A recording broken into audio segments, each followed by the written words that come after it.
قل لن يصيبنا إلا ما كتب الله لنا هو مولانا وعلى الله فليتوكل المؤمنون. قل هل تربصون بنا إلا إحدى الحسنيين ونحن نتربص بكم أن يصيبكم الله بعذاب من عنده أو بأيدينا فتربصوا إنا معكم متربصون. قل أنفقوا طوعا أو كرها لن يتقبل منكم إنكم كنتم قوما فاسقين. وما منعهم أن تقبل منهم نفقاتهم إلا أنهم كفروا بالله وبرسوله ولا يأتون الصلاة إلا وهم كسالى ولا ينفقون إلا وهم كارهون. فلا تعجبك أموالهم ولا أولادهم إنما يريد الله ليعذبهم بها في الحياة الدنيا وتزهق أنفسهم وهم كافرون. ويحلفون بالله إنهم لمنكم وما هم منكم ولكنهم قوم يفرقون. لو يجدون ملجأ أو مغارات أو مدخلا لولوا إليه وهم يجمحون ومنهم من يلمزك في الصدقات فإن أعطوا منها رضوا وإن لم يعطوا منها إذا هم يسخطون ولو أنهم رضوا ما آتاهم الله ورسوله وقالوا حسبنا الله سيؤتينا الله من فضله ورسوله إنا إلى الله راغبون. اللہ نے آپ کو معاف کر دیا، آپ نے انہیں کیوں پیچھے رہنے کی اجازت دی، یہاں تک کہ سچ بولنے والے آپ پر ظاہر ہو جاتے اور آپ جھوٹوں کو بھی جان لیتے، کیونکہ منافقین عذر بہانے کر کے مدینہ میں رہنے کی اجازت لے رہے تھے تو آپ اجازت دیتے جا رہے تھے، تو اس پر اللہ سبحانہ وتعالیٰ نے فرمایا کہ آپ کو انہیں اجازت نہیں دینی چاہیے تھی. اور یہاں ہم دیکھتے ہیں کہ بظاہر کتاب نظر آتا ہے، لیکن یہ اللہ تعالیٰ کی نبی صلی اللہ علیہ وسلم پر لطف و کرم اور مہربانی کی علامت ہے کہ پہلے معاف کرنے کی اطلاع دی، پھر فرمایا کہ آپ نے ایسا کیوں کیا ہے. اگر ہم نے کسی سے پوچھنا ہو کہ یہ کام تم نے کیوں کیا تو اس سے پہلے کون سے جملے یا کون سے لفظ استعمال کرتے ہیں؟ ادھر آؤ میں تمہاری خبر لوں، بتاؤ مجھے یہ کیوں کیا تھا، یہاں کیوں گئے تھے، یہ کیوں کھا لیا. ہمیں اپنے اخلاق قرآن کے مطابق کر لینے چاہیے. یہ قرآن کا طریقہ ہے کہ پہلے تعریف کرو، پہلے دعا دو اور پہلے اچھی بات کرو اور اس کے بعد پوچھ لو. اور پھر یہ کہ جس سے محبت ہو اس کے ساتھ یہ انداز اختیار کیا جا سکتا ہے کہ اس سے سوال کیا جا سکتا ہے، اس سے پوچھا جا سکتا ہے، اس کو کچھ ڈانٹا جا سکتا ہے ضرورت پڑنے پر. اپنے بچوں سے بڑھ کر آپ کسی اور سے محبت نہیں کرتے ہوں گے، لیکن شاید ان سے بڑھ کر کسی کو ڈانٹ بھی نہیں پڑی ہوگی، کیونکہ ان کی خیر خواہی چاہیے ہوتی ہے نا، اور یہ بھی ایک محبت کی علامت ہوتی ہے. اسی لیے اگر زندگی میں کوئی بڑا ہم سے جو بڑا ہے کسی بھی اعتبار سے، چاہے والدین ہیں یا ہسبینڈ کو بھی اللہ نے ایک درجہ زیادہ دیا ہے، یا کوئی استاد ہے یا کوئی بھی، اگر کبھی وہ سختی سے بات کر لے یا ڈانٹ کے بات کر لے یا کسی ناراضگی کا اظہار کر دے، ڈانٹ نہ بھی صحیح، ناراضگی کا اظہار کر دے، تو اسے مائنڈ نہیں کرنا چاہیے بلکہ اس کو پازیٹیو لینا چاہیے. اور وہ بھی ایک توجہ کی علامت ہے نا. انسان ناراض کس سے ہوتا ہے؟ روٹتے کون ہے زیادہ آپس میں؟ جن کی آپس میں محبت زیادہ ہوتی، جس سے کوئی تعلق ہی نہیں آپ میں آپ سے روٹ رہی ہوں، تو اس سے تو کوئی مقصد ہی نہیں. تو اس لیے اگر کوئی آپ سے ناراض کبھی ہو جائے، کبھی بول چال میں تھوڑی کمی کر لے یا کوئی تھوڑی بے رخی دکھائے، تو اس کا مطلب وہ آپ کی توجہ چاہتا ہے. تو اس کو بہت سیریس نہ لیا کریں، بلکہ وہ توجہ چاہتا ہے تو توجہ دے دیں، مسئلہ حل ہو جائے گا. یہ بھی ایک صدقہ ہوتا ہے نا. صدقہ صرف مال کا نہیں ہوتا، بے رخی کرنے والے کی طرف توجہ دینا بھی ایک صدقہ ہے. یہ بھی اللہ کو پسند ہے. لیکن ہم وہاں بدلے پہ آ جاتے ہیں، عدلے کا بدلہ. اس نے کیا تو ٹھیک ہے، تم روٹھے ہم چھوٹے. جو لوگ اللہ اور یوم آخرت پر ایمان رکھتے ہیں وہ آپ سے کبھی اجازت نہیں مانگیں گے کہ وہ اپنے مالوں اور اپنی جانوں سے جہاد نہ کریں، اور اللہ متقی لوگوں کو خوب جاننے والا ہے. یعنی مومن تو نیکی کے موقع کی تلاش میں رہتا ہے کہ کوئی موقع نظر تو آئے، ہاتھ تو آئے کہ میں آگے بڑھ جاؤں، کچھ کر لوں، کیونکہ اس کا بدلہ آخرت میں نظر آ رہا ہوتا ہے نا، اللہ کی رضا نظر آ رہی ہوتی. یعنی لوگوں کے کان کھڑے ہوتے ہیں دنیا کے کسی فائدے کی خاطر، اور کچھ لوگوں کے کان کھڑے رہتے ہیں نیکی کا موقع گریب کرنے کے لیے کہ کہاں کوئی نیکی کا موقع اور میں جلدی سے کر لوں. اگر یہ سب کچھ صرف اللہ کی رضا کے لیے ہو تو درجات کی بہت ایک دم یہاں سے وہاں پہنچتا ہے انسان. لیکن اگر سیلف پروجیکشن مقصود ہو، اپنے آپ کو بڑا منوانا مقصود ہو، تو پھر کوئی فائدہ نہیں. تو ہر موقع پر ہمیں اپنی نیتوں کو بھی خالص کر لینا چاہیے. تب آپ دیکھیے کہ دو طرح کے لوگوں کی بات آ رہی ہے. ایک وہ جو بہانے باز تھے، اور دوسرے وہ جو کیا چاہتے تھے کہ ہمیں کوئی موقع ملے اور ہم ثابت کریں کہ ہم اللہ اور اس کے رسول سے کتنی محبت کرتے ہیں، اپنے دین سے کتنی محبت کرتے ہیں. کیونکہ انسان جس سے محبت کرتا ہے اس کی خاطر قربانی کرنے کو وہ اپنی سعادت سمجھتا ہے. وہ قربانی اس کی اپنی خوشی میں اضافہ کرتی ہے، اس کو اس قربانی میں لطف آتا ہے، چاہے وہ بیٹے کی کیوں نہ کرنی پڑے، ابراہیم علیہ السلام کی طرح. بے شک آپ سے وہی لوگ اجازت مانگتے ہیں جو اللہ اور یوم آخرت پر ایمان نہیں رکھتے اور جن کے دل شک میں پڑے ہوئے ہیں، لہٰذا وہ اپنے شک میں ہی ڈاواں ڈول ہیں. تو یہ فرق ہے مومن اور منافق میں. اصل میں جس کے دل میں بیماری ہو نا، اس کی عقل بھی ماری جاتی ہے اور وہ کنفیوژن کا شکار ہو جاتا ہے. کیونکہ اندر دل نہیں مان رہا ہوتا نا، تو لہٰذا وہ بات سمجھنا نہیں چاہتا. لا یفقہون لا یشعرون، پھر اللہ بھی نہیں سمجھاتا ان کو، توفیق ہی نہیں دیتا. اور اگر یہ نکلنے کا ارادہ کرتے تو اس کے لیے ساز و سامان ضرور تیار کرتے، لیکن اللہ کو ان کا اٹھنا پسند نہ تھا. اللہ اکبر. ان کی منافقت کی وجہ سے اللہ کو ان کا اٹھنا پسند نہ تھا، تو اس نے انہیں روک دیا اور کہہ دیا گیا کہ بیٹھنے والوں کے ساتھ تم بھی بیٹھے رہو. تو ڈرنا چاہیے دل کے حال پہ.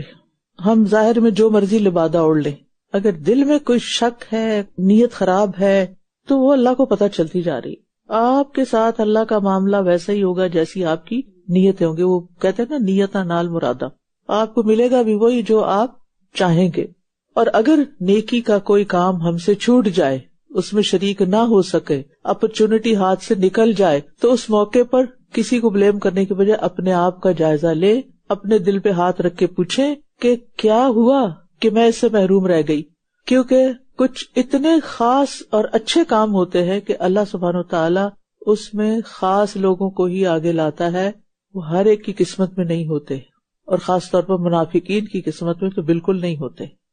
اس لیے اپرچونٹی ملے تو اللہ کا شکر ادا کرے، نہ ملے تو پھر غمگین بھی ہو. لہذا اس موقع پر ایک کام ہے کرنے کا. وہ کیا کہ نیکی کے کاموں کو ڈریم کیا کریں، ان کی نیت اپنی سوچ کا حصہ بنا لیں، ان کے لیے خواب دیکھا کریں کہ میں یہ بھی کر لوں اور میں یہ بھی کر لوں اور میں یہ بھی کر لوں، اللہ مجھ سے یہ کام بھی لے لے. اور اپنے ان خواہشوں اور تمناؤں کو جو دین کے کام کی خدمت کے حوالے سے ہوں یا اللہ کی عبادت کے حوالے سے، ان کو کسی ڈائری میں لکھ بھی لیں. ٹھیک ہے. اور ان کو اپنی دعائیں بنا لیں کہ یا اللہ مجھ سے یہ کام لے لے، مجھ سے یہ کام لے لے. ورنہ انسان نا ایک دفعہ جذبہ آتا ہے نا، ایک سپارہ پڑا، سورت توبہ پڑی، بڑے جذبے جاگے، اور سوچ کے تھوڑی دیر کی یہ بھی کریں گے یہ بھی کریں گے، گھر جا کے بھول گئے، اور ایک سال بعد تو بالکل ہی بھول گئے. تو جب کوئی جذبہ ابھرے اس کو کیچ کر لیں. وہ خیال بھی نیکی کا اللہ کی طرف سے آتا ہے، اور پھر شیطان اس خیال کو بھلواتا ہے. وہ کہتے ہیں اس کو یاد نہ رہنے دو تاکہ یہ کر نہ سکے. پھر کہتے او تو پچھلے سال بھی میں نے یہ سوچا تھا میں رمضان میں یہ کروں گی، تو مجھے تو بھول ہی گیا. تو اس بھول کا علاج کیا ہے کہ اس کو کہیں ایک خاص ڈائری بنا لیں اپنی، جو بس آپ کے پاس ہی ہو، کسی اور کے پاس نہ ہو. تو اس میں اپنی ایسی بہت ذاتی پرائیویٹ نیکی کی باتیں لکھیں کہ جو آپ چھپا کے چپکے سے اچھے سے کرنا چاہتے ہیں. انشاءاللہ جتنی خوشی سے اور خلوص سے آپ وہ نیتیں لکھیں گے نا اپنی، اور دعائیں، اللہ کے ہاں کر سکے تو بہت بڑا اجر ہے، نہ بھی کر سکے تو اجر ہی اجر ہے.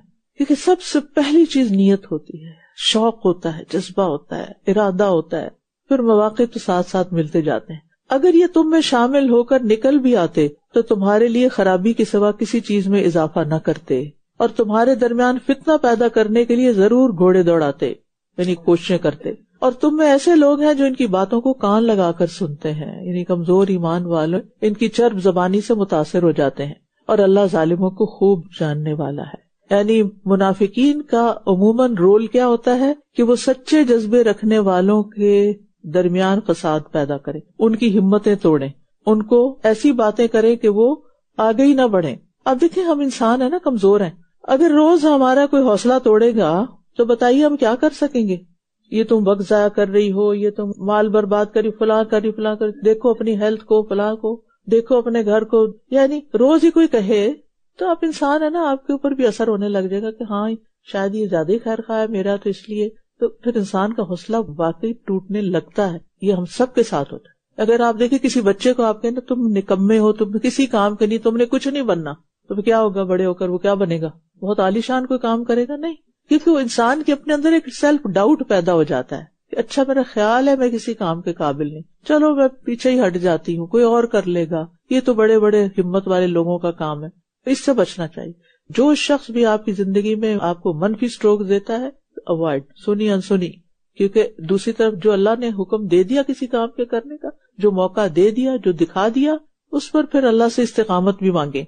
اور اس سے مراد صرف یہ نہیں ہوتی کہ کسی ایک خاص کام، جو بھی آپ کا نیکی کے کام کا ارادہ جو اللہ کی خاطر آپ کرنا چاہتے. تو چونکہ وہ منافقین ہے نا، اللہ سے نہیں ڈرتے، لہٰذا وہ کیا کرتے ہیں، جب ٹیم کے اندر ہوتے ہیں تو وہ کبھی کسی کی چگلی کھاتے ہیں، کبھی کسی کی منفی بات کرتے ہیں، کبھی کسی کے بارے میں جھوٹی باتیں الزام لگاتے ہیں، ادھر کی ادھر، ادھر کی ادھر، اور لوگ آپس میں اختلاف کا شکار ہو جاتے ہیں، پھوٹ کا شکار ہو جاتے ہیں، اور اس سے فساد پھیلتا ہے اور کرنے کا کام دھرا رہ جاتا ہے اور وہ اپنا کام کر جاتے ہیں. تو اس لیے بعض اوقات اللہ تعالیٰ ایسے لوگوں کو پہلے سے ہی روک دیتا ہے تاکہ جو کام ہونا ہے وہ ہو جائے. یہ بات میں اس لیے بھی کر رہی ہوں کہ بعض اوقات ایسا ہوتا ہے نا کہ کوئی کام ہوتا ہے, آپ کسی کو کہتے ہیں آئے کرتے ہیں یہ کام, تو کچھ لوگ تو فوراً آگے آ جاتے ہیں اور کچھ لوگ کہتے ہیں اچھا میں سوچوں گی, بتاؤں گی, ڈسکس کروں گی وغیرہ وغیرہ. اچھا پھر آپ کو ان پہ بڑی توقع ہوتی ہے کہ یہ تو ضرور کریں گے, لیکن وہ پیچھے ہٹ جاتے, پھر آپ کا دل چھوٹا ہوتا ہے. تو اس وقت کیا سوچیں, یہی سوچیں کہ اللہ نے توفیق نہیں دی نا, ان کا نہ ہونا ہی بہتر ہے. اگر اللہ چاہتا تو ضرور آتے. تو اس لیے اللہ تھوڑے لوگوں سے بھی مدد دے دے گا. اگر ایک لمبی لائن نہ بھی ہوئی لوگوں کی, تھوڑے بھی بہت کچھ کر جائیں گے. یہ جو دین کا کام ہوتا ہے نا, اس کو دنیا پہ قیاس نہ کیا کریں.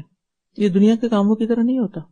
اور آپ سیرہ پڑھتے جائیں اور آپ حیران ہو کر دیکھیں گے کہ یہ ایک ہمارے طریقے ہیں جس میں ہم سب سے زیادہ اہمیت وسائل کو دیتے ہیں, ریسورسز کو. وہ نہ ہوتا ہماری ہمتیں کم ہوتی. اور ایک اللہ کے کام ہوتے ہیں کہ جو بھوکے پیٹ بھی ہو جاتے ہیں اور ریسورسز کے بغیر بھی ہو جاتے ہیں. یقیناً ان لوگوں نے اس سے پہلے بھی فتنہ ڈالنا چاہا اور آپ کے لیے کئی معاملات الٹ پلٹ کر دیے, یہاں تک کہ حق آ گیا اور اللہ کا حکم ظاہر ہو گیا, اگرچہ یہ ناپسند کرنے والے تھے. آپ دیکھیں کہ منافقین کے حال اللہ تعالیٰ کھول کھول کے بیان کرے, اسی لیے اس صورت کو فاضحہ, رسوا کرنے والی بھی کہا جاتا ہے.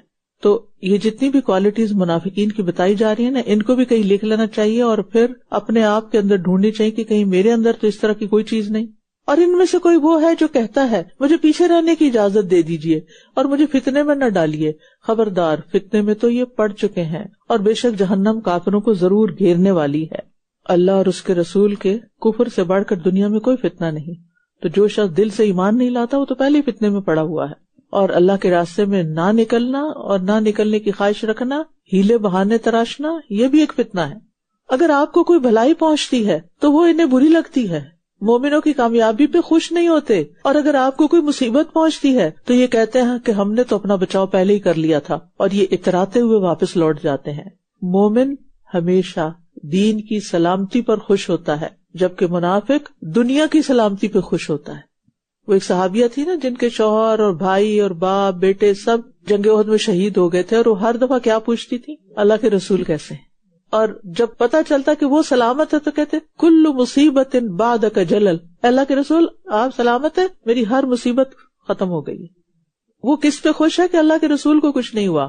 اتنے بڑے بڑے لاس آپ دیکھیں کہ ہمارے گھر میں اگر بچے کو کچھ ہو جائے تو ہمارا دل کتنا چھوٹا ہو جاتا ہے, شوہر کو کچھ ہو جائے تو ہم اتنے کمزور پڑ جاتے ہیں, بہن بھائیوں کو کچھ ہو جائے تو ہم اس کو عذر بہانہ ہی بنا لیتے, وہ بہن بیمار ہے نا اس لیے میں اب نہیں حاضر ہو سکتا.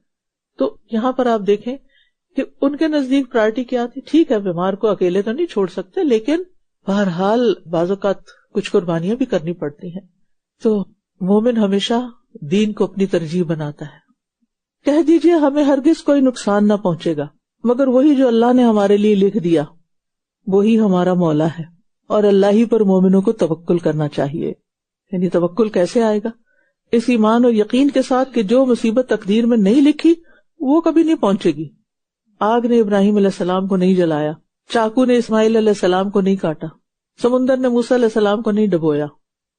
یہ کیا تھا؟ یہ اللہ کا اذن تھا نا. تو اگر اللہ چاہے تو وہ کسی کی بھی مدد کر سکتا ہے. بعض مرحلے بڑے کٹھن ہوتے ہیں جن میں ڈیسیژن لینا مشکل ہوتا ہے, لیکن اگر دین کا فائدہ ہو رہا ہے تو انسان آنکھیں بند کر کے آگے بڑھ جائے, باقی اللہ پہ معاملہ چھوڑ دے. کہہ دیجئے ہم تمہارے بارے میں جس کا انتظار کر رہے ہیں وہ دو بھلائیوں میں سے ایک ہے, اور ہم تمہارے بارے میں انتظار کر رہے ہیں کہ اللہ تمہیں اپنے پاس سے کوئی سزا دے یا ہمارے ہاتھوں سے, بس تم انتظار کرو, بے شک ہم بھی تمہارے ساتھ انتظار کر رہے ہیں. دو بھلائیاں کیا ہے؟ یا دنیا میں کامیابی ہو جائے گی اور آخرت میں جنت ملے گی. دنیا میں اجر یا غنیمت ملے گا اور آخرت کی نعمتیں ملیں گی, اور پھر شہادت بھی ملے گی. بھلائیوں پہ بھلائیاں. کہہ دیجئے خوشی سے خرچ کرو یا ناخوشی سے, تم سے ہرگز قبول نہ کیا جائے گا کیونکہ تم ہو ہی نافرمان لوگ. یعنی نافرمان لوگوں کے صدقات بھی قبول نہیں ہوتے, کیونکہ منافق کبھی بھی صرف اللہ کی رضا کے لیے صدقہ نہیں کرتا, اس کا کوئی نہ کوئی بیچ میں مقصد مطلب ہوتا ہے. اور آپ دیکھیں کہ آج بھی لوگ وہاں ڈونیشن دینا چاہتے ہیں جہاں سے ان کو ٹیکس رسید ملے, چاہے وہ ادھر ادھر لگا دیں, اور جہاں شدید ضرورت بھی ہو اس لیے ڈونیشن نہیں دے گا. جہاں کا کام وہ دیکھ رہے ہیں کہ دن رات اللہ کے دین کی خدمت ہو رہی ہے, لیکن کیوں نہیں دیتے؟ وہاں ٹیکس رسید نہیں ملے گی. کیا زکوٰۃ ٹیکس رسید کے لیے دینی چاہیے؟ نیت ہی میں کیوں آتی ہے یہ بات؟ دیکھنا تو یہ چاہیے کہ میری زکوٰۃ کہاں زیادہ سے زیادہ دین کو فائدہ دے گی، نہ کہ کہاں مجھے کچھ مل جائے گا اس کے بدلے. صدقہ دنیا کے فائدے کے لیے نہیں کرتے. جب اللہ راضی ہوتا ہے نا تو دنیا کے فائدے خود ہی مل جاتے ہیں. صدقہ اللہ کی رضا کے لیے کرتے ہیں. تو عمل کی قبولیت کے لیے تقویٰ شرط ہے. اور اگر اللہ کی کوئی نافرمانیاں کرتا ہے تو پھر جو اس نے دنیا کے لیے کیا وہ دنیا میں اس کو مل جائے گا، لیکن آخرت میں اس کے لیے کچھ نہیں. اور ان کے صدقات قبول ہونے میں یہی بات مانے ہوئی کہ انہوں نے اللہ اور اس کے رسول کا انکار کیا. صدقہ کیوں نہ قبول ہوا؟ کیونکہ اللہ اور اس کے رسول کا انکار کیا. اور یہ نماز کے لیے نہیں آتے مگر اس حال میں کہ یہ سست ہوتے ہیں، اور یہ خرچ نہیں کرتے مگر اس حال میں کہ یہ ناپسند کرنے والے، بڑے دل کی گھٹن اور تنگی اور مجبوری سے خرچ کرتے، خوشی سے نہیں کرتے. اگر آپ کو پتا چل جائے کہ کسی نے جو آپ کو تحفہ دیا ہے بڑے ہی برے دل سے دیا ہے تو آپ کیا کریں گے؟ آپ کا دل چاہے گا کہ اٹھا کے واپس دے مارے. کیا اللہ کو نہیں پتا چلتا کہ ہم صدقہ کس دل سے دیتے ہیں؟ خوشی سے دیتے ہیں یا ناخوشی سے دیتے ہیں؟ یا اللہ کی خاطر کوئی بھی کام کرتے تو کس دل سے کرتے ہیں؟ کتنا شوق ہے ہمارے اندر. تو منافقین کے صدقات قبول نہ ہونے کی ایک وجہ یہ کہ ان کا ایمان کوئی نہیں، یعنی دل سے مومن نہیں. دوسرا، عبادات میں سستی، دکھاوا، یراؤن الناس. اور تیسرا، مجبوری کے مارے چٹی سمجھ کے اللہ کے راستے میں دینا. سارے دے رہے ہیں، اگر میں نے نہ دیا تو کیا کہیں گے لوگ.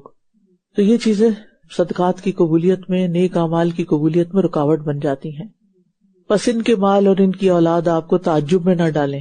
بے شک اللہ یہی چاہتا ہے کہ ان کے ذریعے، ان کے مال اور اولاد جس کے پیچھے یہ ساری زندگی بھاگتے رہے ہیں، ان کے ذریعے انہیں دنیا کی زندگی میں عذاب دے اور ان کی جانیں اس حال میں نکلیں کہ یہ کافر ہوں، ایمان نصیب نہ ہو، کلمہ نصیب نہ ہو. کیونکہ بعض اوقات لوگ سوال کرتے ہیں نا کہ فلاں شخص تو اتنے غلط کام کرتا ہے لیکن اتنا امیر ہے، یعنی اس کے پاس بہت کچھ ہے. تو اللہ تعالیٰ فرماتے ہیں کہ کسی کے مال یا کسی کی اولاد سے امپریس نہ ہو. فلا تعجب کا اموالہم ولا اولادہم. یہ دنیا میں ان چیزوں کا مل جانا کوئی خوش قسمتی کی علامت نہیں. مال اور اولاد کی کثرت سے اللہ ان کا سکون چھین لیتا ہے. ہم یہ دو چیزیں کس لیے حاصل کرتے ہیں؟ مال زیادہ کیوں بڑھانا چاہتے ہیں؟ سکون کے لیے نا، خوشی کے لیے. لیکن اگر پہلی خوشی بھی چلی ہر وقت انسان ایک پریشر اور ٹینشن میں رہے تو کیا یہ مال فائدے کا؟ پھر انسان کی اپنی صحت ہی برباد ہو جائے، سکون لٹ جائے، نہ نیند آرام سے آئے، نہ چین، نہ کسی چیز کو انجوائے کرنے کا موقع ملے. اور دوسری طرف اولاد اس کے لیے وبال جان بن جائے، اس کی دشمنی بن جائے الٹا، تو پھر کیا کمایا انسان نے؟ کتنا قابل رحم ہے ایسا انسان. تو کبھی بھی کسی کے مال اور اولاد سے متاثر نہ ہو کہ وہ بڑا خوش قسمت ہے. وہ بظاہر ایسا لگتا ہے لیکن حقیقت تو اللہ ہی کو پتا ہے. ہاں، حلال سے کمایا ہوا مال ہو، خیر کے کاموں میں خرچ کرنے کی توفیق ہو، نیک اولاد ہو تو پھر راحت ہی راحت ہے. یعنی مومن کی اولاد آنکھوں کی ٹھنڈک کب ہوتی ہے؟ جب وہ دین پر ہوتی ہے. یعنی مومن بھی مال اور اولاد کی فکر رکھتا ہے اور رکھنی چاہیے اور خواہش ہونی چاہیے، لیکن اللہ کی رضا سے آگے نہیں، نہ مال نہ اولاد. نماز کا وقت ہے تو بس نماز ہے، اب نماز میں دیر نہیں، دکھاوا نہیں. صدقات کا موقع ہے تو بس پھر اپنی ضرورت تھوڑی پیچھے بھی کر سکتے ہیں. تو کسی کے مال اور اولاد پر رشک کب کر سکتے ہیں؟ جب اس نے یہ سب کچھ دین میں لگایا ہوا ہو. اور کتنے ہی لوگ ہیں جن کا مال اور اولاد ان کے لیے جہنم کا راستہ ہموار کر رہے ہیں، اور یہ اللہ کی قسمیں کھاتے ہیں کہ بے شک یہ تم ہی میں سے ہیں، حالانکہ یہ تم میں سے نہیں ہے. لیکن یہ ایسے لوگ ہیں جو ڈرتے رہتے ہیں. یعنی منافق اندر سے بڑے ڈرے ہوئے لوگ ہوتے ہیں، بظاہر بڑے کانفیڈنٹ نظر آتے ہیں، چرب زبان نظر آتے ہیں، لیکن اندر سے خوف زدہ ہیں، کیونکہ دل کے چور ہیں نا. اپنے اندر کی کمزوریاں پتہ ہیں ان کو کہ وہ کیا کر رہے ہیں، دھوکہ دے رہے ہیں، خیانت کر رہے ہیں، جھوٹ بولتے ہیں. اور اگر یہ کوئی جائے پناہ یا کوئی غار یا کوئی گھس بیٹھنے کی جگہ پالے تو سرپٹ دوڑتے ہوئے اس کی طرف بھاگ جائیں. اور ان میں سے کچھ ایسے ہیں جو صدقات کی تقسیم کے بارے میں آپ پر الزام لگاتے ہیں، نبی صلی اللہ علیہ وسلم پر. پھر اگر یہ ان میں سے کچھ دے دیا جائے تو خوش ہو جاتے ہیں، اور اگر یہ ان میں سے کچھ نہ دیا جائے تو یکدم ناراض ہو جاتے ہیں کہ ہمیں تو کوئی پوچھتا ہی نہیں، ہمارا تو خیال ہی نہیں رکھتا. تو یاد رکھیے کہ صدقات کی تقسیم کے وقت بلند آواز میں شکایتیں لگانا اور شکایتی رویے اختیار کرنا اور ادھر ادھر خلاف باتیں کرنا، یہ نفاق کی علامت ہوتی ہے. جس نے اللہ کی خاطر اپنا مال بھی لگا دیا، اسے کیا فرق پڑتا ہے کہ مجھے دین کے لیے کچھ کر کے کچھ ملا ہے یا نہیں ملا، اور دوسروں کو کیوں مل رہا ہے. تو کبھی بھی اگر آپ نے کوئی اچھا کام کیا اور اس کے بدلے میں آپ کو کوئی ورلڈلی بینیفٹ نہیں ہوا تو دل میں بھی ناراضگی نہیں لانی، بلکہ دل میں کہنا اللہ تو نے آخرت کے لیے سارا رکھ دیا، میں اس پہ راضی، تو ہے نہ دینے والا، جو میری ضروریات ہیں تو اپنے خزانوں سے پوری کرے گا. منافقین دنیا کے معاملے میں اپنے سے اوپر والوں کو دیکھتے ہیں، مومنین دین کے معاملے میں اپنے سے اوپر والوں کو دیکھتے ہیں. ہمیں بھی دیکھنا چاہیے کہ ہم کس کو لک فارورڈ کرتے ہیں. کیا ہی اچھا ہوتا اگر یہ اس پہ راضی ہو جاتے جو اللہ اور اس کے رسول نے انہیں دیا. کیا دیا؟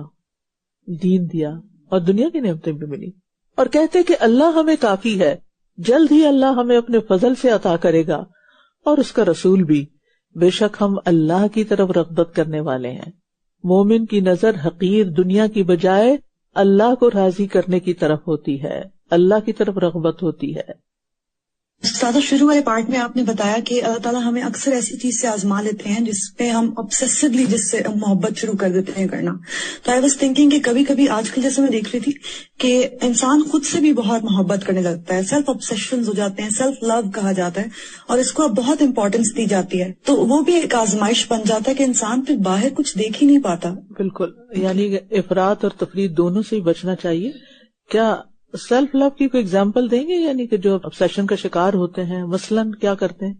جی استاذہ، بیسیکلی سیلف لو میں جو کلائنٹس انوالو ہوتے ہیں نا، اس میں یہ ہوتا ہے کہ بہت زیادہ اپنے ہی کسی خاص خوبی سے محبت کرنا، کہ جیسے میں تو بہت اچھا ڈریس اپ ہوتی ہوں، یا میری ڈریسنگ سے زیادہ تو کسی کی اچھی ڈریسنگ نہیں ہے، فار ایگزامپل ایک عام سی ایگزامپل ہے. یا اپنے کسی سبجیکٹ یا اپنے کسی کیریئر پہ کام جو ہم کر رہے ہوتے ہیں اسی سے obsessed ہو جانا کہ میں اس سے زیادہ اچھی کوئی لیٹ سے ڈاکیومنٹس نہیں بناتا، اور پھر دوسروں کو اس پہ برابر نہ سمجھنا. تو یہ سب اسی طرح یہ نا کہ جیسے مال کا ایک بڑا حصہ صرف اپنے اوپر ہی خرچ کرنا، اپنی خوراک پہ، اپنی ایکسرسائز پہ، اپنی صحت پہ، اپنے ڈریمز پہ، اپنے ووکیشن پہ، یعنی سب کچھ اپنے ہی لیے، اللہ کے دین کے لیے کچھ نہیں. اور جب دین کے لیے کچھ کہا جائے تو کہیں گے زکوٰۃ لگتی ہے اس پہ، یعنی 97.5 اپنے لیے اور باقی سارے کام صرف زکوٰۃ سے پورے کر لو، کچھ اور نہیں دینا چاہتے. اپنے لیے ایک خاص ٹپ نوٹ کیا آج کہ نیکی کی خواہشات کو دعائیں بنا لیں اور ان کو لکھ لیں. یہ جو لکھنے والا پارٹ ہے نا، یہ بہت اہم ہے، کیونکہ لکھنے سے سبھی گھبراتے ہیں کہ کون لکھے، انشاءاللہ یاد رہے گا. اور پھر کیا ہوتا ہے، چند دن بعد بھول جاتے ہیں. تو ہمیں تو سکھایا گیا علامہ بالقلم. تو 3 کی ورڈز میں نے لکھے ہیں کہ نیکی کی خواہش، دعائیں، لکھنا. جی، اس میں طریقہ یہ رکھیں کہ جو ڈائری یا جو چیز بنائے نا، آپ صرف موبائل میں صرف نہیں رکھیں، اس کو فوٹو نکال کے بے شک رکھ لیں، یا کہیں ادھر ادھر ہوں تو وہاں بھی، تو اس کے ساتھ ہی پین رکھیں. ایک دن میں سب کچھ نہیں لکھا جائے گا، ہر روز نئے نئے آئیڈیاز آئیں گے. کہیں صرف 2 لفظ لکھنے پڑیں گے، کہیں ایک جملہ لکھنا پڑے گا، لیکن اس میں ایڈیشنز ہوتی جائیں گی اوور دا ایئرز، اور ساتھ ڈیٹس بھی ڈالتے جائیں کہ کون سی چیز کب لکھی تھی. اور پھر اتنی حیرانی ہوتی ہے اگر کچھ عرصے کے بعد دوبارہ آپ دیکھیں کہ اچھا یہ ہو گیا. استاد یہ جملہ جو تھا نا، اللہ کو ان کا اٹھنا پسند نہ تھا، دس از سو اسکیری. باقی ہمیں دیکھنا ہے کہ اگر ہمیں کوئی نیکی کی توفیق نہیں ملی تو ہمیں اپنے دل کی نیت کا جائزہ لینا ہے اور اللہ سے دعا مانگنی ہے، توفیق مانگنی ہے، استغفار کرنا ہے، کیونکہ اللہ نے چنا نہیں اس کام کے لیے. کچھ مومن ایسے بھی تھے نا جو جنگ تبوک سے پیچھے رہ گئے تو وہ روتے تھے کہ ہم کیوں پیچھے رہ گئے. إنما الصدقات للفقراء والمساكين والعاملين عليها والمؤلفة قلوبهم وفي الرقاب والغارمين وفي سبيل الله وابن السبيل فريضة من الله والله عليم حكيم. ومنهم الذين يؤذون النبي ويقولون هو أذن قل أذن خير لكم يؤمن بالله ويؤمن للمؤمنين ورحمة للذين آمنوا منكم والذين يؤذون رسول الله لهم عذاب أليم يحلفون بالله لكم ليرضوكم والله ورسوله أحق أن يرضوه إن كانوا مؤمنين ألم يعلموا أنه من يحادد الله ورسوله فأن له نار جهنم خالدا فيها ذلك الخزي العظيم يحذر المنافقون أن تنزل عليهم سورة تنبئهم بما في قلوبهم قل استهزئوا إن الله مخرج ما تحذرون ولئن سألتهم ليقولن إنما كنا نخوض ونلعب قل أبالله وآياته ورسوله كنتم تستهزئون لا تعتذروا قد كفرتم بعد إيمانكم إن نعف عن طائفة منكم نعذب طائفة بأنهم كانوا مجرمين. بے شک صدقات یعنی زکوٰۃ، فرض صدقات تو دراصل فقراء اور مساکین اور ان کا انتظام کرنے پر معمور لوگوں کے لیے ہیں، اور ان کے لیے جن کے دلوں میں الفت ڈالنا مطلوب ہے، اور گردنوں کے آزاد کرنے میں، اور قرض داروں کے لیے، اور اللہ کے راستے میں، اور مسافر کے لیے. یہ ایک فریضہ ہے اللہ کی طرف سے، اور اللہ بہت علم والا، خوب حکمت والا ہے. منافقین نے جب نبی صلی اللہ علیہ وسلم پر صدقات کی تقسیم کے حوالے سے اعتراض کیا، طعن کیا، تو اللہ تعالیٰ نے صدقات کے حقدار بتا دی کہ کس کس کو ملے گا، تاکہ لوگوں کو پتہ چل جائے کہ اس معاملے میں صرف اللہ کا اختیار ہے، حتیٰ کہ اس نے اپنے نبی کو بھی اختیار نہیں دیا کہ وہ اپنی مرضی سے اس میں کمی بیشی کرے. اور زکوٰۃ جو ہے، جو فرض صدقہ ہے، وہ ان مصارف کے علاوہ اور کہیں خرچ نہیں کی جا سکتی. عام صدقات جو ہیں زکوٰۃ کے علاوہ وہ جہاں چاہے آپ خرچ کریں، کیونکہ صدقہ کا مفہوم بہت وسیع ہے. یعنی کوئی بھی فائدہ جو آپ کسی کو پہنچاتے ہیں وہ آپ کی طرف سے صدقہ ہوتا ہے. جیسے اچھی بات کسی کو کرنا یہ بھی صدقہ ہے، اسمائل کرنا یہ بھی صدقہ ہے. تو صدقہ کا مفہوم بہت وسیع ہے، اس میں آپ جہاں بھی چاہیں وہ کریں، لیکن جو فریضہ ادا کرنا ہے آپ کو وہ مخصوص جگہوں پر ہی ہوگا جس کا ذکر قرآن نے کر دیا. اور اس میں فقراء اور مساکین کے علاوہ جو ہے، جو لوگ زکوٰۃ کا حساب کتاب رکھتے ہیں، عاملین جو ہیں، جو ورکرز ہیں، ان کی تنخواہیں اس سے دی جائیں گی. اسی طرح نو مسلمز یا ایسے نان مسلمز جن پہ خرچ کرنے سے اسلام یا مسلمانوں کو فائدہ پہنچے، اگرچہ وہ مالدار بھی ہوں، پھر بھی ان کا دل جیتنے کے لیے، کہ مال ایسی چیز ہے کہ جس سے آپ کسی کا دل بہرحال کسی حد تک جیت ہی لیتے ہیں. تو یہ بھی دین کے فائدے میں، یعنی دین کی مصلحت کے لیے وہ خرچ کرنا ہوگا. اور پھر غلام تو اب آزاد نہیں ہوتے، لیکن بے گناہ قیدیوں کو چھڑانے کے لیے استعمال ہو سکتا ہے، جو اپنا جرمانہ نہیں بھر سکتے، لیکن جو مجرم ہیں ان کو تو نہیں چھڑانا چاہیے. ٹھیک ہے. پھر اسی طرح قرض داروں کو زکوٰۃ دے سکتے ہیں، لیکن وہ لوگ نہیں جنہوں نے مارگیج پہ اپنے گھر لیے ہوئے ہیں اور اپنی چوائس سے قرض دار بنے ہوئے ہیں اور آپ کہیں ان کو زکوٰۃ دے کے ان کا قرضہ اتارتے ہیں، ایسا نہیں ہوگا. یہ وہ لوگ ہیں جنہوں نے مثلاً کسی کے دیت ادا کرنے کے لیے قرض لے کے اور مدد کی، یا کسی کا قرضہ چھڑانے کے لیے جو کہ مجبور تھا، ضرورت مند تھا، حقیقی معنوں میں اس کو قرض کی ضرورت تھی، تو اس جگہ پر آپ دے سکتے ہیں. فی سبیل اللہ جو ہے، ویسے تو ہر نیکی ہی اللہ کے لیے ہوتی ہے اور اللہ کے راستے میں ہے. جب فقراء اور مساکین کو آپ دیتے ہیں تو وہ بھی فی سبیل اللہ ہی ہوتا ہے، لیکن یہاں اس کا الگ طور پر ذکر کیا گیا ہے. اور اس میں جو علماء کی اکثریت ہے وہ یہ کہتی ہے کہ جہاد فی سبیل اللہ یا اس سے متعلق جو ضروریات ہیں ان پر خرچ کیا جا سکتا ہے. اسی طرح حج اور عمرہ کو بھی بعض نے اس مد میں شامل کیا ہے، لیکن یہ ہے کہ بنیادی طور پر دین کی جو تعلیم اور تبلیغ اور دین کی حفاظت کے لیے جو کوششیں ہوں وہ سب اس میں شامل ہو جاتی ہیں۔ اب سوال یہ پیدا ہوتا ہے کہ ایک طرف اگر مجاہدین ہیں اور دوسری طرف فقراء ہیں تو پھر کیا کیا جائے؟ تو وہ سچویشن پہ ڈیپینڈ کرتا ہے کہ کہاں کس وقت کس کو دیا جانا چاہیے۔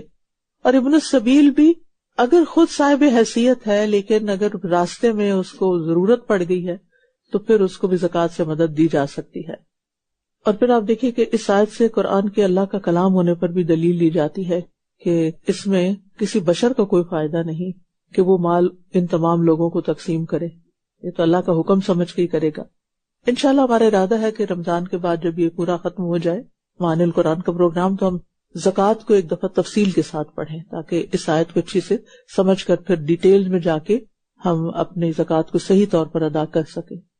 اور ان میں سے کچھ وہ ہیں جو نبی کو اذیت دیتے ہیں اور کہتے ہیں کہ وہ کان کا کچا ہے، یعنی ہر ایک کی بات سن لیتا ہے۔ کہہ دیجئے کان تمہارے لیے بہتر ہے، وہ اللہ پر ایمان رکھتا ہے اور اہل ایمان پر اعتماد کرتا ہے، اور ان لوگوں کے لیے باعث رحمت ہے جو تم میں سے ایمان لائے۔ اور جو لوگ اللہ کے رسول کو اذیت دیتے ہیں یعنی اس طرح کی باتیں بنا کر، ان کے لیے دردناک عذاب ہے۔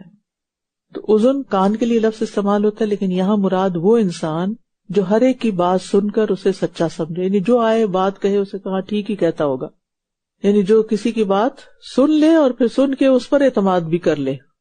تو منافقین کیا کہتے تھے کہ آپ کان کے کچے، یعنی ہر ایک کی بات سن کے آپ اس پہ اعتبار کر لیتے، اور اصل میں وہ اپنا دفاع کر رہے تھے کیونکہ وہ اسلام کے خلاف، نبی صلی اللہ علیہ وسلم کے خلاف باہر باتیں کرتے تھے اور وہ باتیں آپ تک پہنچ جاتی تھی، تو پھر وہ بجائے اس کے کہ اپنا قصور مانے آپ کو بلیم کرتے تھے کہ آپ سب کی سنتے کیوں ہیں، یہ تمہارے سامنے اللہ کی قسمیں کھاتے ہیں تاکہ یہ تمہیں راضی کر دیں، حالانکہ اگر یہ ایمان والے ہیں تو اللہ اور اس کا رسول زیادہ حقدار ہیں کہ یہ اسے راضی رکھے۔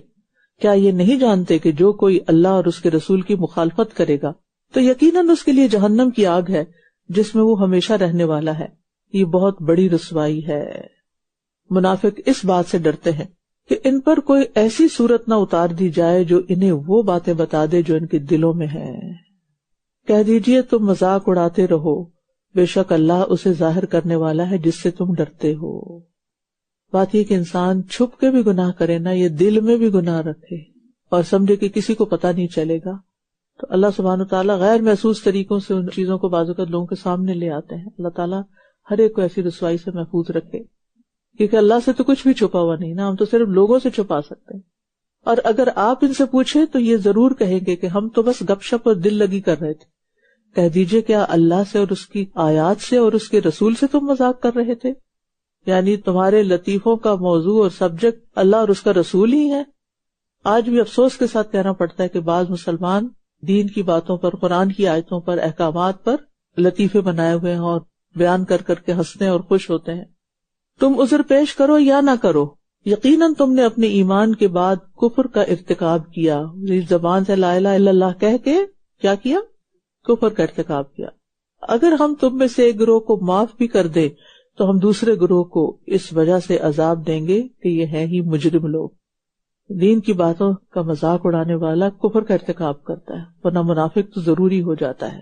تو دین کے معاملے میں ظاہر اور باطن کو با ادب رکھنا ضروری ہے، دل سے بھی ادب اور احترام کرے شاعر اللہ کا، اس کے رسول کا، اس کی کتاب کا، اس کے دین کی خدمت کرنے والوں کا، جن گھروں میں عبادت کی جاتی ہے اللہ کی وہاں کا، یعنی دین کے ہر معاملے میں جو چیز بھی دین سے متعلق ہو اس میں با ادب رہنا ضروری ہے، ادب کے ساتھ معاملہ کریں۔ اب مثال کے طور پر کئی لوگ جیسے آج کل تراویح ہے تو موبائل سے اپنے نوافل پڑھتے ہیں، قیام اللیل کے ہوتے ہیں، تو میرے نوٹس میں ہے کہ کچھ لوگ جیسے پڑھتے ہیں اور جب رکوع پہ جاتے ہیں تو ایسے پھینک کے موبائل نیچے رکھ دیتے ہیں یا پھینک کے آگے کر دیتے ہیں اور ایسے گریب کرتے ہیں۔ بات یہ ہے کہ موبائل ویسے تو ایک آلہ ہے، کہیں بھی رکھ دیں آپ، لیکن اگر اس پر مصحف کھلا ہوا ہے تو پھر وہ مصحف کے حکم میں آ جائے گا۔ اگر اس پہ مصحف کھلا ہوا ہے یا کوئی دعا کھلی ہوئی ہے تو یہ نہیں کہ آپ کو کسی نے آواز دی تو آپ ایسے اٹھا کے پھینکا جیسے عادت ہے موبائل پھینکنے کی اور چل پڑے، نہیں، اس وقت آپ اس کو ایسے نہیں پھینک سکتے۔ کئی لوگ اس کے اوپر آیتیں کھلی ہوتی ہیں، سجدے کی جگہ رکھ لیتے ہیں اور اس کے اوپر سے آگے سجدہ کر رہے ہوتے ہیں اور وہ مصحف کھلا ہوا ہے اس موبائل پہ، تو ان چیزوں کا بھی خیال رکھیے کہ جس چیز پہ اللہ کا نام آ جائے، اس کے رسول کا نام آ جائے، دین کی قرآن کی کوئی بات آ جائے، سیکرڈ ہو گئی. ٹھیک ہے. المنافقون والمنافقات بعضهم من بعض يأمرون بالمنكر وينهون عن المعروف ويقبضون أيديهم نسوا الله فنسيهم إن المنافقين هم الفاسقون وعد الله المنافقين والمنافقات والكفار نار جهنم خالدين فيها هي حسبهم ولعنهم الله ولهم عذاب مقيم كالذين من قبلكم كانوا أشد منكم قوة وأكثر أموالا وأولادا فاستمتعوا بخلاقهم فاستمتعتم بخلاقكم كما استمتع الذين من قبلكم بخلاقهم وخضتم كالذي خاضوا أولئك حبطت أعمالهم في الدنيا والآخرة وأولئك هم الخاسرون ألم يأتهم نبأ الذين من قبلهم قوم نوح وعاد وثمود وقوم إبراهيم وأصحاب مدين والمؤتفكات أتتهم رسلهم بالبينات فما كان الله ليظلمهم ولكن كانوا أنفسهم يظلمون والمؤمنون والمؤمنات بعضهم أولياء بعض يأمرون بالمعروف وينهون عن المنكر ويقيمون الصلاة ويؤتون الزكاة ويطيعون الله ورسوله أولئك سيرحمهم الله إن الله عزيز حكيم وعد الله المؤمنين والمؤمنات جنات تجري من تحتها الأنهار خالدين فيها ومساكن طيبة في جنات عدن ورضوان من الله أكبر ذلك هو الفوز العظيم. منافق مرد اور منافق عورتیں. اب عورتوں کا بھی ذکر آ گیا. منافق مرد اور منافق عورتیں یعنی عورتوں میں بھی نفاق ہو سکتا ہے. سب ایک ہی طرح کے ہیں. یہ برائی کا حکم دیتے ہیں اور بھلائی سے روکتے ہیں اور اپنے ہاتھوں کو بند رکھتے ہیں. یہ اللہ کو بھول گئے تو اس نے بھی انہیں بھلا دیا. بے شک منافق ہی دراصل نافرمان ہے. منافق نافرمان ہے، بات نہیں مانتے. یعنی منافق مرد ہوں یا عورتیں ایک جیسی عادتیں ہیں ان کی، اور ان عادتوں میں کیا ہے؟ برائی کا حکم دیتے ہیں، نیکی سے روکتے ہیں، ہاتھ بند رکھتے ہیں، صدقات نہیں کرتے. تو یہ ان کی کچھ ظاہری علامتیں ہیں. یہ ظاہری طور پر ان کو پہچاننے کے لیے کچھ انڈیکیشنز دی گئی ہیں کہ جو لوگ یہ کام کریں ان کے اندر نفاق ہوگا، اور یہ صفات ان کی مومنوں سے ان کو الگ کر دیتی ہیں. اللہ نے منافق مردوں اور منافق عورتوں اور کافروں سے جہنم کی آگ کا وعدہ کر رکھا ہے. اس میں یہ ہمیشہ رہنے والے ہیں، یہی انہیں کافی ہے، اور اللہ نے ان پر لعنت کی ہے اور ان کے لیے دائمی عذاب ہے. تم بھی پہلے لوگوں کی مانند ہو جو قوت میں تم سے زیادہ سخت اور مال اور اولاد میں بہت زیادہ تھے، تو انہوں نے اپنے حصے سے فائدہ اٹھایا، پھر تم نے بھی اپنے حصے سے فائدہ اٹھایا. جیسے ان لوگوں نے اپنے حصے سے فائدہ اٹھایا تھا جو تم سے پہلے تھے، اور تم نے بھی اسی طرح بحث کی جیسے انہوں نے بحثیں کی تھیں۔ یہی لوگ ہیں جن کے اعمال دنیا اور آخرت میں ضائع ہو گئے، اور یہی لوگ ہیں جو خسارہ پانے والے ہیں۔ تو منافقت صرف نبی صلی اللہ علیہ وسلم کے زمانے میں نہیں تھی، اس سے پہلے بھی تھی اور بعد میں بھی ہر دور میں رہی ہے۔ انہوں نے بھی انبیاء کا مذاق اڑایا اور ان کے بارے میں فضول باتیں کی، اور نبی صلی اللہ علیہ وسلم کے زمانے میں بھی لوگ ایسا کرتے تھے، اور آج بھی آپ دیکھیں کہ بظاہر مسلمان ہیں لیکن دین کے خلاف بولتے ہیں، دین سے نفرت رکھتے ہیں۔ تو یاد رکھیے کہ دنیا کی محبت میں اتنے گرفتار نہ ہوں کہ آخرت کو داؤ پہ لگا دیں۔ جو شخص بھی اللہ اور اس کے رسول کی مخالفت کرے گا وہ خسارہ ہی پائے گا۔ کیا ان منافقوں کو ان لوگوں کی خبر نہیں پہنچی جو ان سے پہلے آئے تھے؟ قوم نوح اور عاد اور سمود اور قوم ابراہیم اور مدین والوں کی، اور ان بستیوں کی جو الٹا دی گئی تھیں۔ ان کے رسول ان کے پاس کھلی نشانیاں لے کر آئے تھے، پھر اللہ ان پر ظلم کرنے والا نہ تھا، لیکن وہ خود ہی اپنی جانوں پر ظلم کرتے تھے۔ اور مومن مرد اور مومن عورتیں ایک دوسرے کے مددگار ہیں، وہ نیکی کا حکم دیتے ہیں اور برائی سے روکتے ہیں، اور نماز قائم کرتے ہیں اور زکوٰۃ ادا کرتے ہیں، اور وہ اللہ اور اس کے رسول کی اطاعت کرتے ہیں، بات مانتے ہیں۔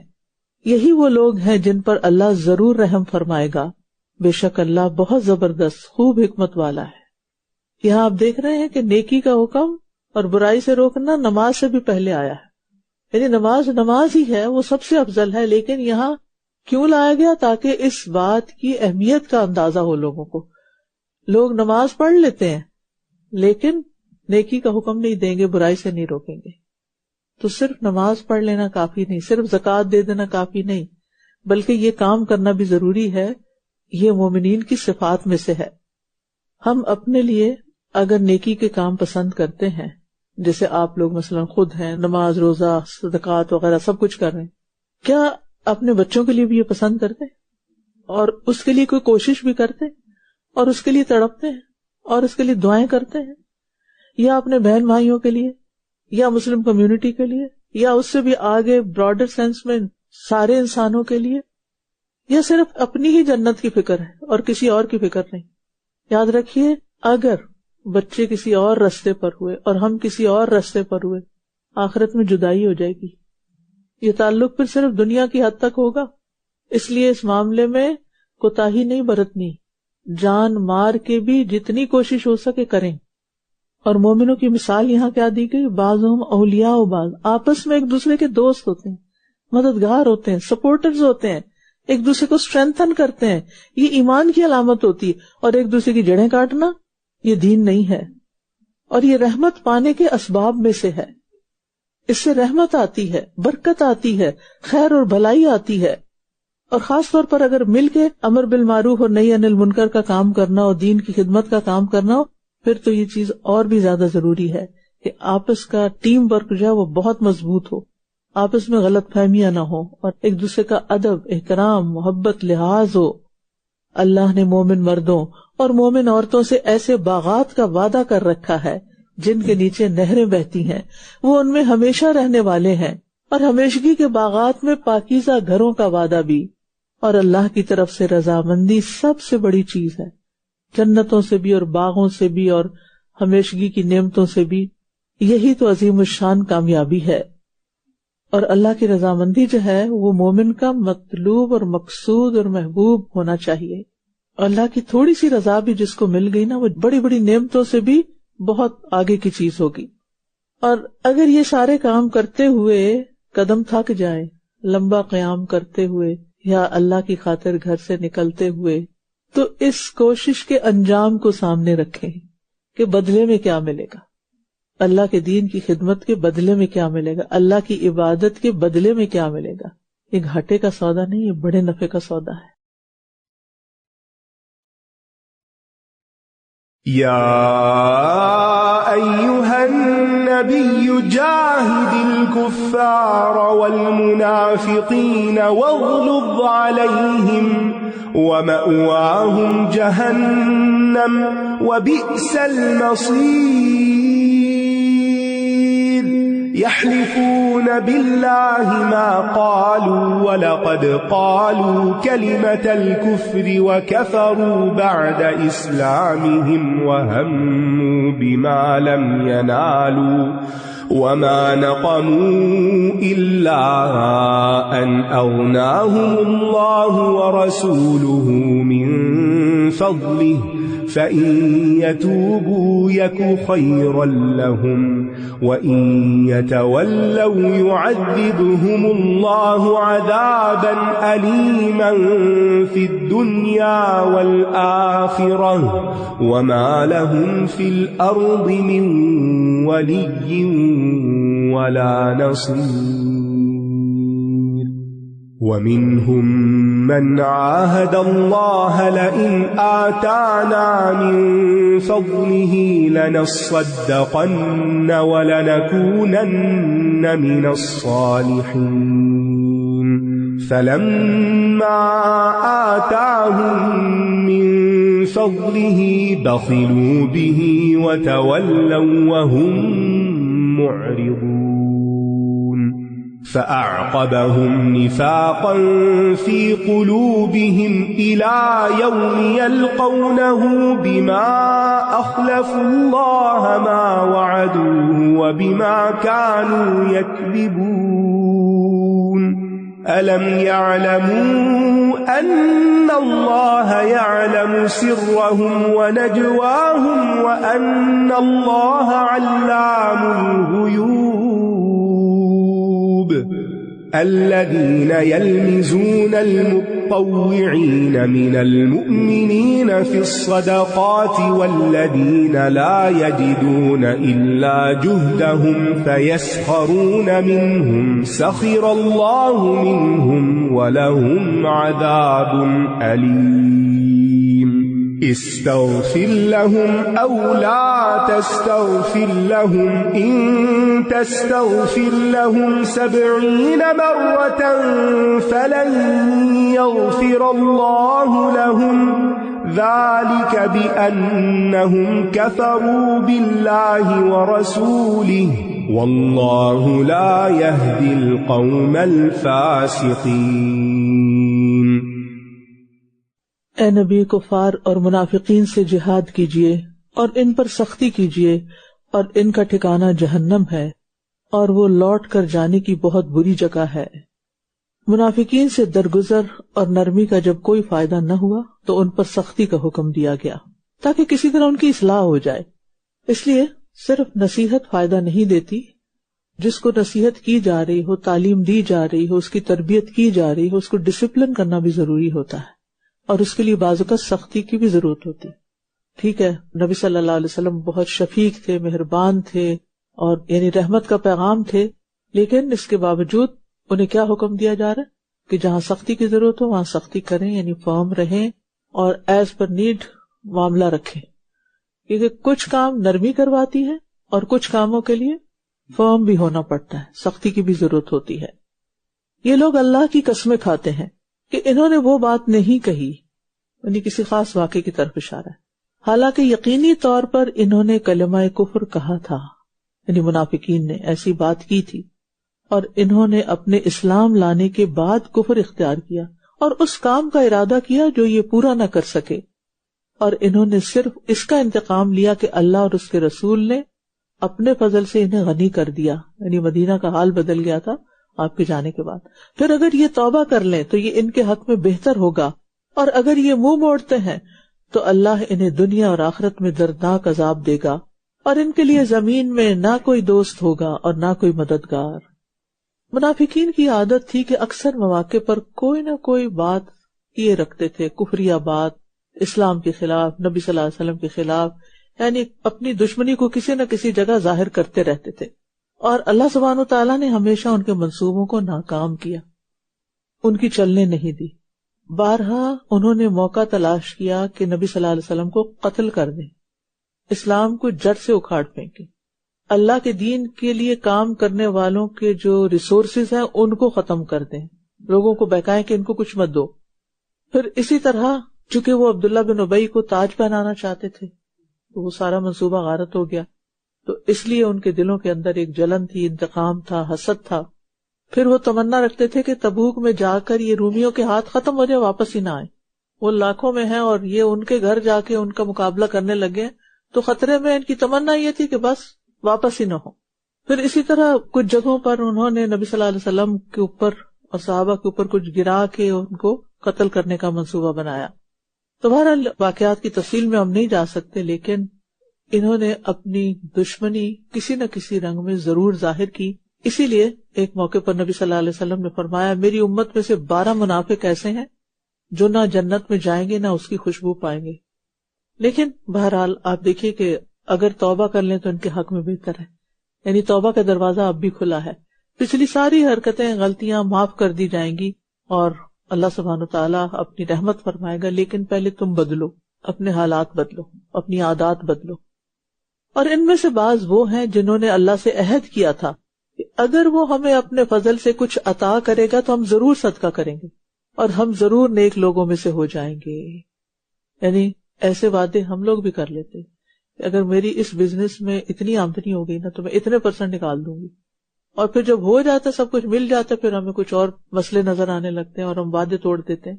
تو اس سے بھی بچنا چاہیے، کیونکہ اللہ تعالیٰ فرماتے ہیں پھر جب اللہ نے انہیں اپنے فضل سے نواز دیا تو یہ اس کے ساتھ بخل کرنے لگے اور منہ موڑ گئے، اور یہ تھے ہی اعراض کرنے والے. یہ تو ان کی گٹی میں پڑا ہوا تھا کہ انہوں نے کر کے نہیں دینا کچھ. تو اکثر لوگ یہ سوچتے رہتے ہیں کہ مجھے یہ مل جائے تو پھر میں کچھ کروں گی، وہ مل جائے تو میں. ہوتا کیا ہے، جتنا جتنا دنیا میں انسان کو زیادہ ملتا جاتا ہے اتنا ہی وہ دین سے دور ہوتا چلا جاتا ہے. تو اللہ نے ان کے دلوں میں نفاق جما کر انہیں اس دن تک سزا دے دی جب وہ اس سے ملاقات کریں گے، کیونکہ انہوں نے اس وعدے کی خلاف ورزی کی جو انہوں نے اللہ سے کیا تھا، اور اس لیے بھی کہ یہ جھوٹ بولتے تھے. اس سے کیا پتہ چلتا ہے کہ بعض گناہوں کی سزا اس وقت تک جاری رہے گی جب تک بندہ اللہ کے سامنے کھڑا نہ ہو جائے، یعنی زندگی میں بھی، قبر میں بھی، حشر میں بھی، آخر تک اللہ تعالیٰ محفوظ رکھے. کیا یہ نہیں جانتے کہ بے شک اللہ ان کے رازوں اور ان کی سرگوشیوں کو جانتا ہے، اور یہ کہ اللہ تمام غیبوں کو خوب جاننے والا ہے؟ کیا یہ نہیں جانتے کہ بے شک اللہ ان کے رازوں کو خوب جانتا ہے؟ جب انسان کو اس بات کا یقین آ جاتا ہے کہ میرے دل کا حال اللہ کو پتا ہے، تو پھر انسان اپنے آپ سے بھی شرماتا ہے اور ایسی باتیں نہیں سوچتا جو منافقین کی علامات میں سے ہو. اور جو یہ جانتا ہے کہ اللہ کو سب پتا ہے تو پھر وہ ہر لمحہ اللہ سے قریب ہونے کی کوشش میں لگا رہتا ہے. وہ لوگ جو خوش دلی سے صدقات دینے والے اہل ایمان پر تانا زنی کرتے ہیں اور ان لوگوں پر بھی جو اپنی محنت کے سوا کچھ نہیں پاتے، تو یہ ان کا مذاق اڑاتے ہیں. اللہ ان کا مذاق اڑاتا ہے اور ان کے لیے دردناک عذاب ہے. جب صدقے کی آیت اتری تو صحابہ جو تھے وہ اپنی پیٹھوں پہ بوجھ اٹھاتے، محنت مزدوری کرتے اور کچھ کما کے پھر لا کے صدقہ کرتے.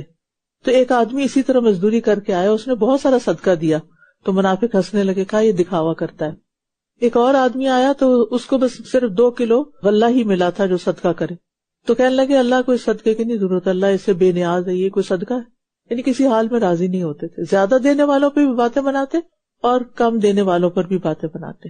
تو اس پر یہ آیت اتری کہ یہ تانا زنی بھی کرتے. آپ خود سوچیں، پتہ نہیں یہ سروائیو کیسے کر رہے تھے کہ ان کی ساری حرکتیں کھلتی چلی جا رہی تھی اور لوگوں کے سامنے آ رہی تھی، لیکن پھر بھی ان کو ہوش نہیں تھی. یاد رکھیے، آپ نیکی کا کام کریں گے، تھوڑا کریں گے، زیادہ کریں گے، آپ کی مخالفت ہوگی، آپ کے خلاف باتیں ہوں گی، آپ کا مذاق اڑایا جائے گا، کیونکہ یہ اس کام میں مخلص ہونے کی علامت ہے. تمام انبیاء کے ساتھ یہی ہوا. تو ان باتوں کی وجہ سے نیکیوں سے پیچھے نہیں رہنا، اپنا سفر جاری رکھنا ہے، استقامت اختیار کرنی ہے. اور جو لوگ مذاق اڑائیں اور تانے دیں وہ یاد رکھیں کہ وہ ایک کبیرہ گناہ کا ارتکاب کر رہے ہیں. مومن کی یہ شان نہیں کہ وہ مومن کا مذاق اڑائے. آپ ان کے لیے بخشش مانگیں یا نہ مانگیں، اگر آپ ان کے لیے 70 بار بھی بخشش مانگے تو بھی اللہ انہیں ہرگز معاف نہ کرے گا. یہ اس لیے کہ انہوں نے اللہ اور اس کے رسول کا انکار کیا، اور اللہ فاسق لوگوں کو ہدایت نہیں دیتا. فرح المخلفون بمقعدهم خلاف رسول الله وكرهوا أن يجاهدوا بأموالهم وأنفسهم في سبيل الله وقالوا لا تنفروا في الحر قل نار جهنم أشد حرا لو كانوا يفقهون فليضحكوا قليلا وليبكوا كثيرا جزاء بما كانوا يكسبون فإن رجعك الله إلى طائفة منهم فاستأذنوك للخروج فقل لن تخرجوا معي أبدا ولن تقاتلوا معي عدوا إنكم رضيتم بالقعود أول مرة فاقعدوا مع الخالفين ولا تصل على أحد منهم مات أبدا ولا تقم على قبره إنهم كفروا بالله ورسوله وماتوا وهم فاسقون ولا تعجبك أموالهم وأولادهم إنما يريد الله أن يعذبهم بها في الدنيا وتزهق أنفسهم وهم كافرون وإذا أنزلت سورة أن آمنوا بالله وجاهدوا مع رسوله استأذنك أولو القول منهم وقالوا ذرنا نكن مع القاعدين رضوا بأن يكونوا مع الخوالف وطبع على قلوبهم فهم لا يفقهون لكن الرسول والذين آمنوا معه جاهدوا بأموالهم وأنفسهم وأولئك لهم الخيرات وأولئك هم المفلحون أعد الله لهم جنات تجري من تحتها الأنهار خالدين فيها ذلك الفوز العظيم. اللہ کے رسول سے پیچھے رہنے والے منافق اپنے بیٹھ رہنے پر خوش ہو گئے اور انہوں نے ناپسند کیا کہ وہ اللہ کے راستے میں اپنے مالوں اور اپنی جانوں کے ساتھ جہاد کریں اور کہنے لگے گرمی میں مت نکلو، کہہ دیجئے جہنم کی آگ کہیں زیادہ گرم ہے، کاش یہ سمجھتے ہوتے۔ حقیقت یہ ہے کہ جو لوگ پیچھے رہنا چاہتے ہیں اللہ ان کو آگے بڑھنے کی توفیق ہی نہیں دیتا، اور تھوڑی تکلیف کے بدلے ہمیشہ کی تکلیف کو قبول کرنے والے جاہل ہوتے ہیں، کم عقل ہوتے ہیں۔ جو آخرت کی گرمی کو جان لے گا وہ دنیا کی شدید سے شدید گرمی کی بھی پرواہ نہیں کرے گا، مشکل سے مشکل کام کرتے ہوئے بھی پیچھے نہیں ہٹے گا، کیونکہ اسے معلوم ہے کہ آگے بہتری ہے، اس کا بدلہ آگے ہے، اور جہنم کی آگ دنیا کی آگ سے تو 70 گنا زیادہ گرم ہے۔ تو دین کی خدمت کے راستوں کو بوجھ سمجھنے والے آخرت میں حسرتوں میں رہیں گے، اور عبادت سے، اطاعت سے، خدمت سے، اللہ کی طرف دعوت دینے کے کام سے نفرت کرنا، نیکی کے ان تمام کاموں سے نفرت کرنا دل کی بیماری کی علامت ہے۔ تو کرنے کا کام کیا ہے کہ نیکی کے کام میں اپنے نفس سے جہاد کرے، اپنے آپ کو منائے کہ نہیں یہ تو کرنا ہی کرنا ہے نا، قیام اللیل تو رمضان میں کرنا ہی کرنا ہے کیونکہ اس کے بدلے بخشش کا وعدہ ہے۔ بس چاہیے کہ یہ ہنسے تھوڑا اور روئے زیادہ اس کمائی کے بدلے جو یہ کرتے رہے ہیں۔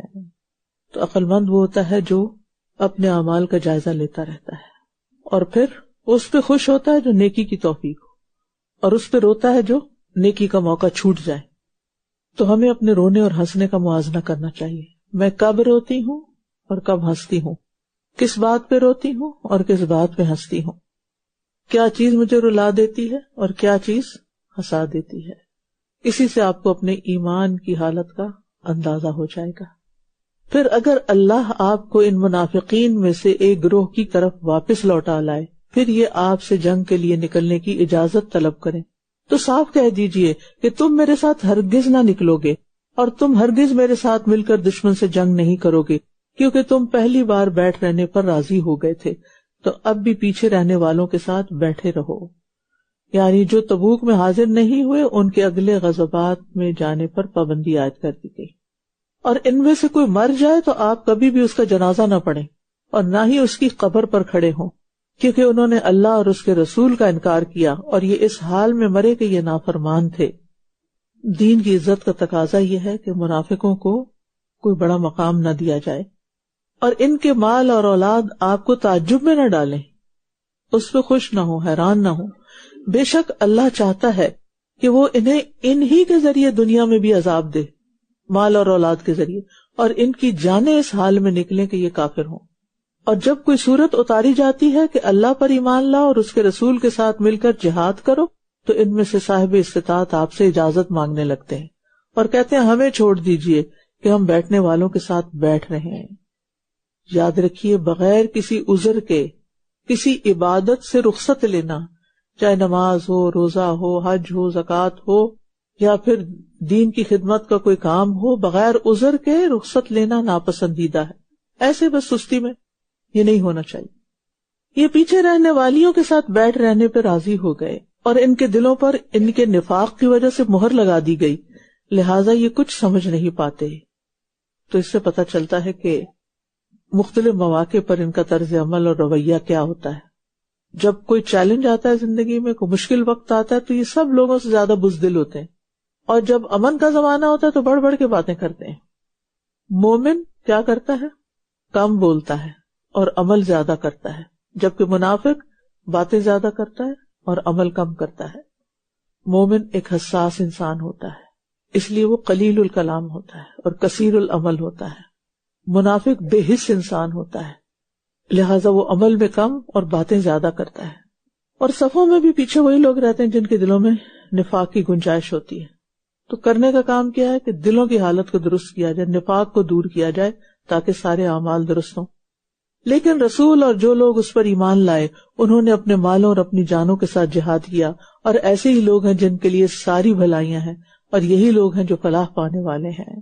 یعنی اپنا مال، وقت، محنت، فکر، صلاحیت، جذبات اللہ کے راستے میں لگانے والوں کو ہی دونوں جہانوں میں کامیابی ملے گی۔ اور پھر خاص طور پر مال آزمائش ہے، اس لیے اسے اللہ کے راستے میں دے تاکہ کم آزمائش ہو۔